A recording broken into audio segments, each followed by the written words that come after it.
Good morning, brothers and sisters. We will read Isaiah chapter 51.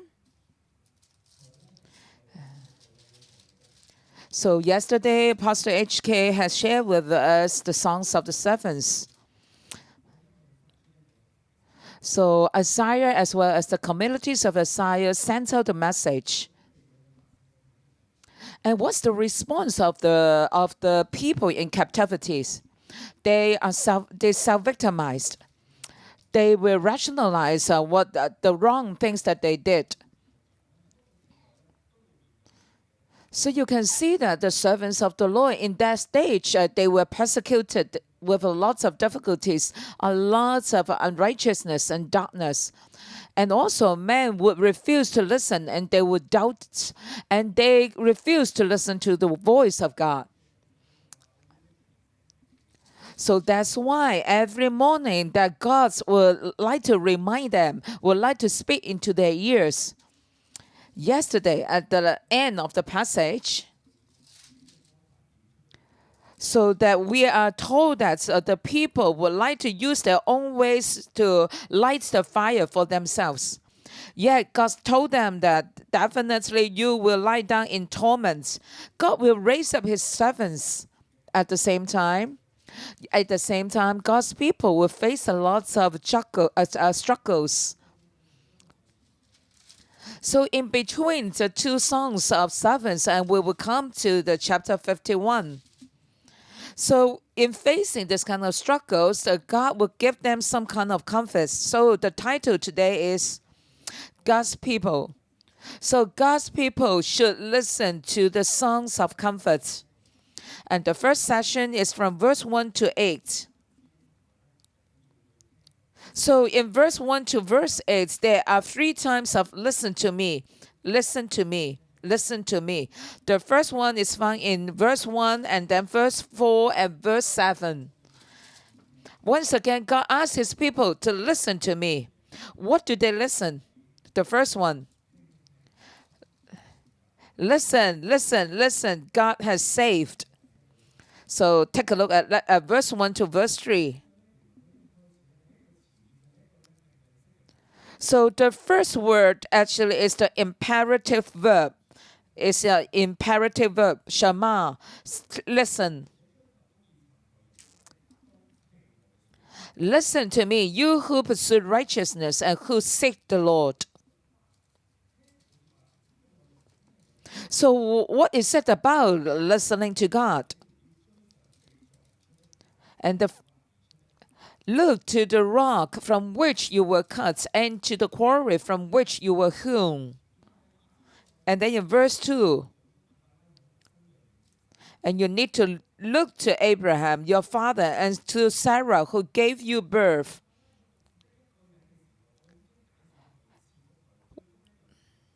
When I called him, he was but one, and I blessed him and made him many. Verse 2. So what is the first listening about? God would like us to listen that his salvation plan for us has been prepared for us long before. Actually, Abraham is the quarry from which he was hewn. So Abraham was raised up in Babylon. So he was in the city of Ur, and in that city everyone worshipped idols. So it means that all the people in that city was in the darkness. Yet long before, God has prepared a salvation plan. And the salvation plan has started early on.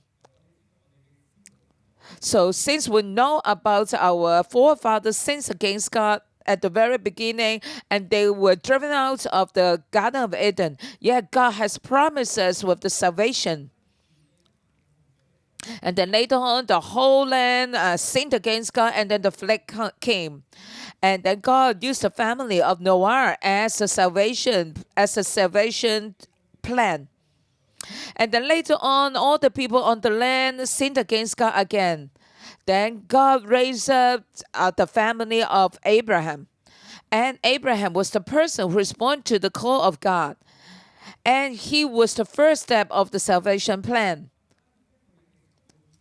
So here we are told that when Abraham was only one person and God has given him the salvation plan. So finally, Abraham was put out from the darkness into the blessings. So what was the relationship between the Abraham with the people who were in captivities? Because for the Israelites who were in the captivity, they've always thought that they were forgotten by God. Yet God told them that I've never forgotten you. Because this salvation plan was fixed earlier on. So that's why you need to listen that I have chosen Abraham earlier on. And also in verse 3, the Lord said, I have comforted Zion and also all the lands, all the ruins. You might think that the places ahead of you are the deserts are in the ruins, but God tells you that I can turn all the ruins into the Garden of Eden. And that is God's original creation. And that is a wonderful place. And God said that within an instant, I can turn the deserts into the Garden of Eden. And also there will be joy and gladness and thanksgiving and the song of singing. So once again, God would like to tell his people, and this is my plan. This is my salvation plan. And this salvation plan has been written earlier on. And actually, this comfort has been sent to all of you already. And God's comfort has been sent out already. And then the second listening is in verse 4 to verse 6. In verse 4, we are told, listen to me, my people, hear me, my nation. So, listen means pay attention. My people, listen to my... Hear me means give ears. It also means listen. So in other words, my people, you need to listen to me. The law will go out from me. My justice will become a light to the nations. So in other words, it means that those who look for God's righteousness, the one who seek God should listen to me. So, and then in verse 4, we are told that, so if you listen, then you listen to my laws and listen to my justice.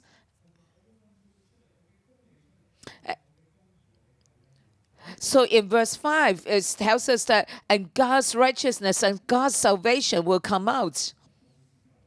And God also say that when you listen, then my salvation will go to you. And God's salvation and God's judgment will come together. And my arm, in verse 5, and my salvation is on the way, and my arm will bring justice to the nations. And the islands will look to me and wait in hope for my arm. And in verse 6, lift up your eyes to the heavens and look at the earth beneath. So, and you will also see that the heavens will vanish like smoke.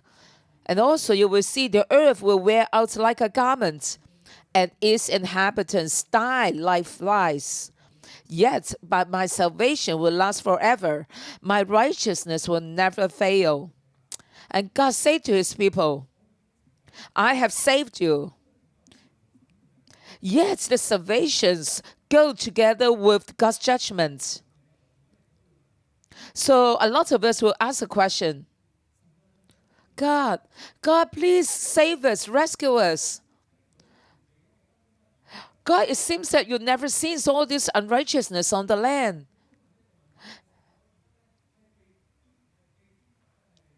And the Israelites and the captivities will ask God the question, God, can you see that I'm in the captivity? I'm under attack. And also the Israelites in the northern kingdom need to mingle with the Gentiles.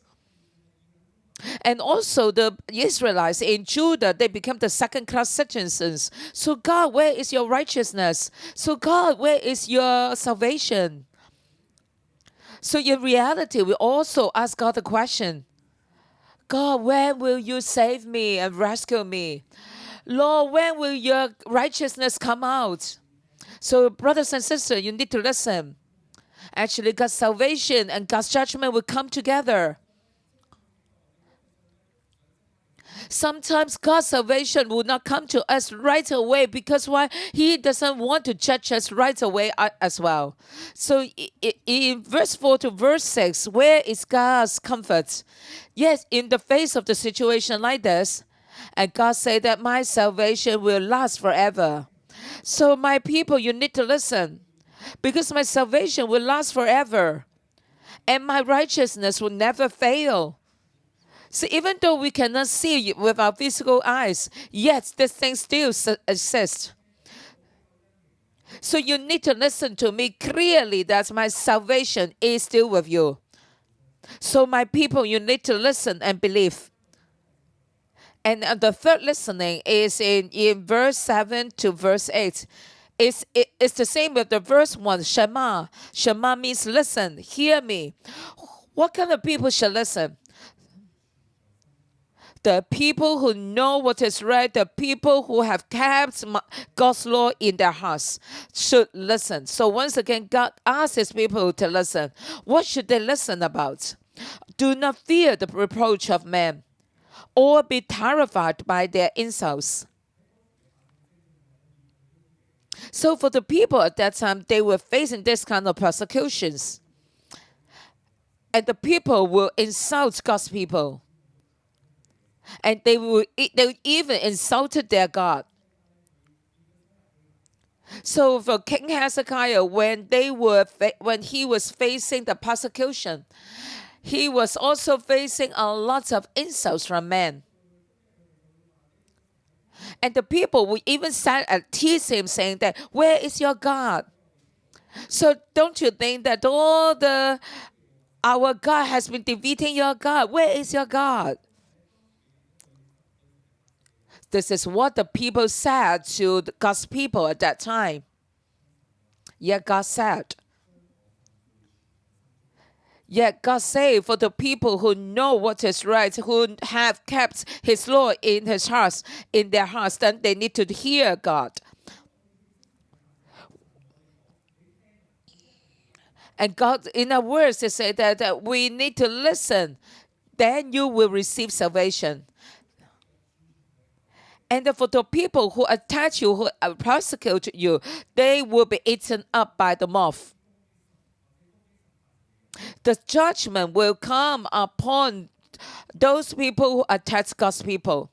And then God repeats in verse 8, but my righteousness will last forever, my salvation through all generations. So brothers and sisters, are we the people of God? The community of Isaiah reminds us once again that are we the people who seek after God's righteousness and God's justice? Or are we only seeking after man's righteousness?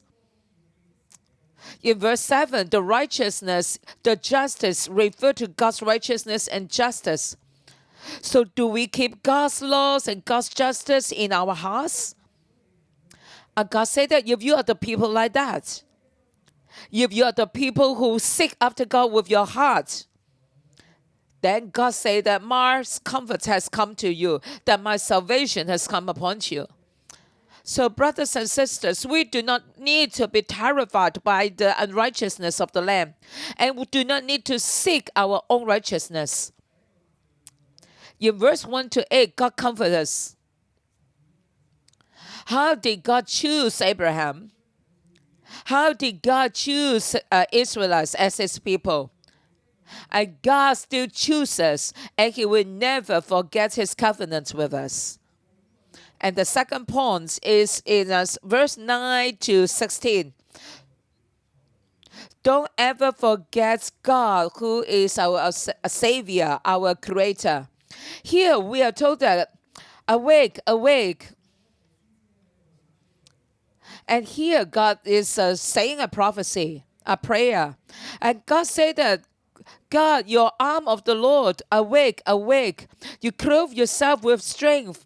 You are just like the warrior putting up the clothes. So in the days gone by, how you raise us up to fight, today you will do the same. God would like to remind his people, the Israelites, don't ever forget God's salvation work in your life before. Was it not you who cut Rahab to pieces, who pierced that monster through? So Isaiah chapter 30, verse 7. So this Rahab refers to Egypt. So at that time, there was a very famous sea monster, a sea deity, which the Egyptians believed. So in Isaiah chapter 27, so it also mentioned the sea creature, the sea monster. So was it not you who cut Rahab to pieces? Was it not you who defeats the idols of Egyptians? Was it not you who dried up the sea, the waters of the great deep, who made a road in the depths of the sea, so that redeemed my crossover? So the second comfort that God would like to say to his people is that, don't you remember that I'm the one to lead you out of Egypt? I'm open the Red Sea for you. So God would like to remind his people that how I opened the Red Sea for you to cross over. Today I will do the same as well.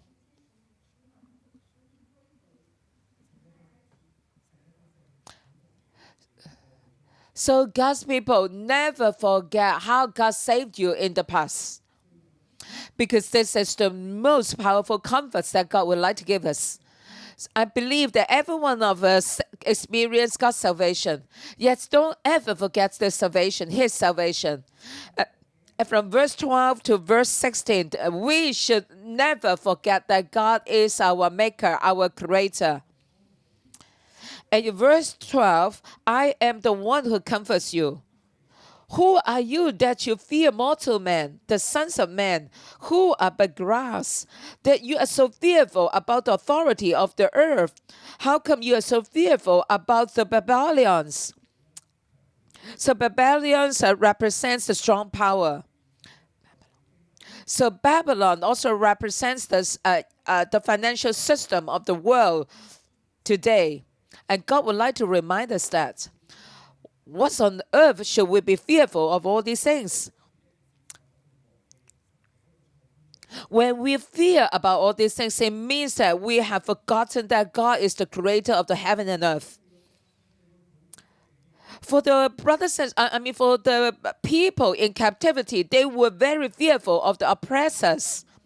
In verse 13, that you forget the Lord your Maker, who stretched out the heavens and laid the foundation of the earth, that you lived in constant terror every day because of the wrath of oppressor, who is bent on destruction. For where is the wrath of the oppressor?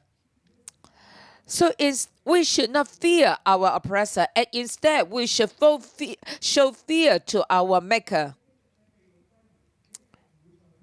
So when you have experienced the salvation, God's salvation, you should not be fearful anymore. So God is the creator of the heaven and earth, and he is the one to allow the storms to come. He is the one to allow the seas to churn up. That is in verse 13. Yet God would like to tell you that my hands are still with you, because I'm the one to lay the foundations of the earth. So, brothers and sisters, never forget that our God is the maker of heaven and earth, and we are his people. Yet it's true, there must be storms in our lives. Yet don't ever forget that all these storms will not be bigger than our God, who is the creator. And all these storms will not be bigger than our maker of the heaven and earth. And all these storms will not be bigger than our God, who saves us from the difficulties. So I don't know whether you attend our prayer meeting last night. Well, last night was a very special night. Because why? Every one of us gathered together to witness God's salvation upon our church, upon our brothers and sisters, that we witnessed our maker of heaven and earth, who could stop all the storms.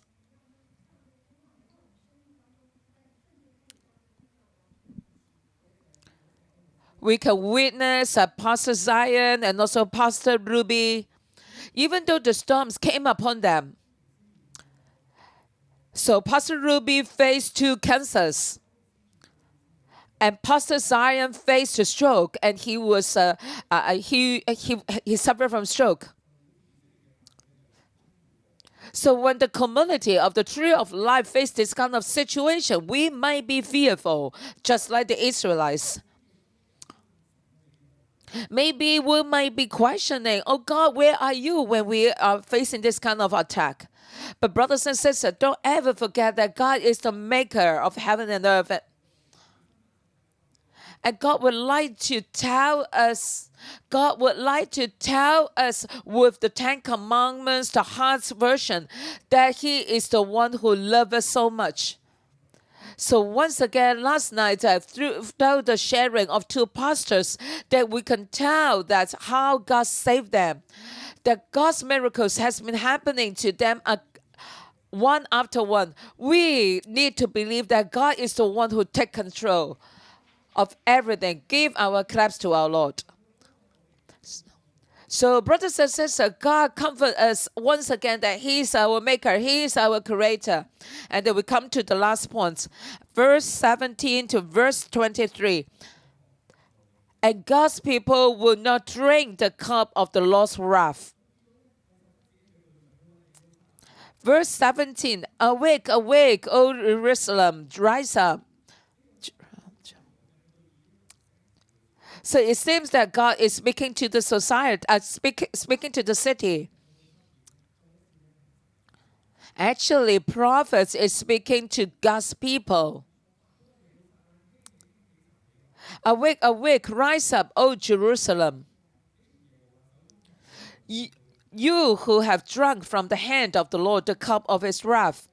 You who have drank to its dregs the goblets that makes men stagger. So Jerusalem, you have drunk from the hand of the Lord the cup of His wrath.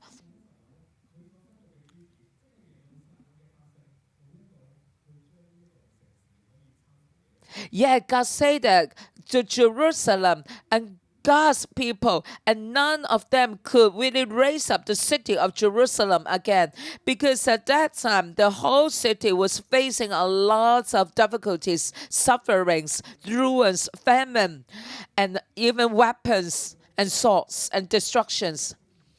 So this was the time that the people in Jerusalem were facing all these kind of situations. So who can console you? Verse 19. How can I comfort you? Verse 19.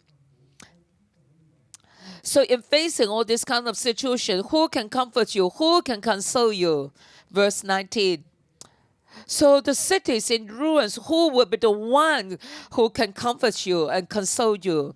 And in verse 20, your sons have fainted, and all of you are in faintness. In Isaiah chapter 29, they were drunk. They were drunk not because of wine. So they faint not because of strong wine. And in verse 29, verse 10, it says,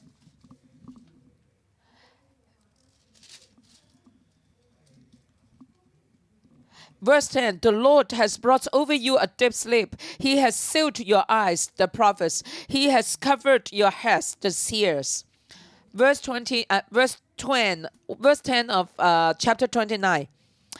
They were drunk not because of the wine. They were drunk because they were blindfolded. They could not see God with their eyes. Because why? At that time, the people, the Israelites, did not look upon God as their God. So that's why God said, okay, then I allowed you to be blind, to be blindfolded. So can you imagine that when their hands were covered, that they could not see? So that's why they were walking. They were staggering. They were just staggering, just like getting drunk. So God says again, my salvation and my comfort has come upon you. And this is a kind of process. The cup of wrath is a process. Yet God said the cup of wrath will be transferred to somebody else. So 21 to 23, God said that.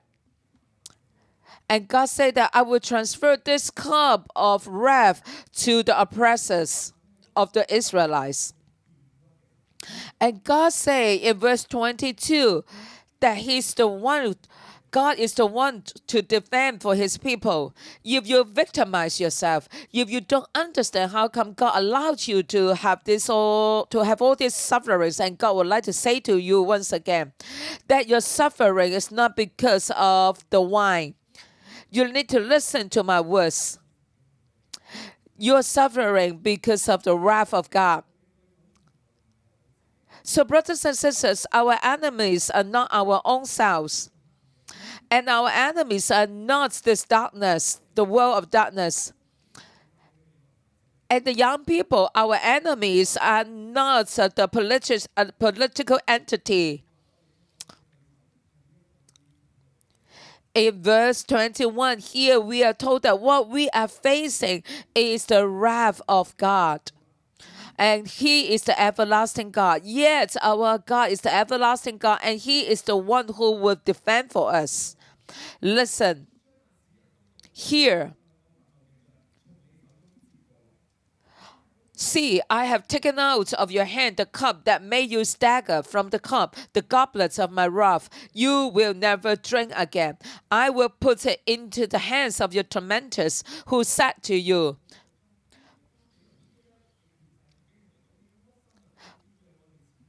all these powers, all the tormentors, once said to you, fall prostrate that we may walk over you. Yet God said to you that today God's judgment will come upon them.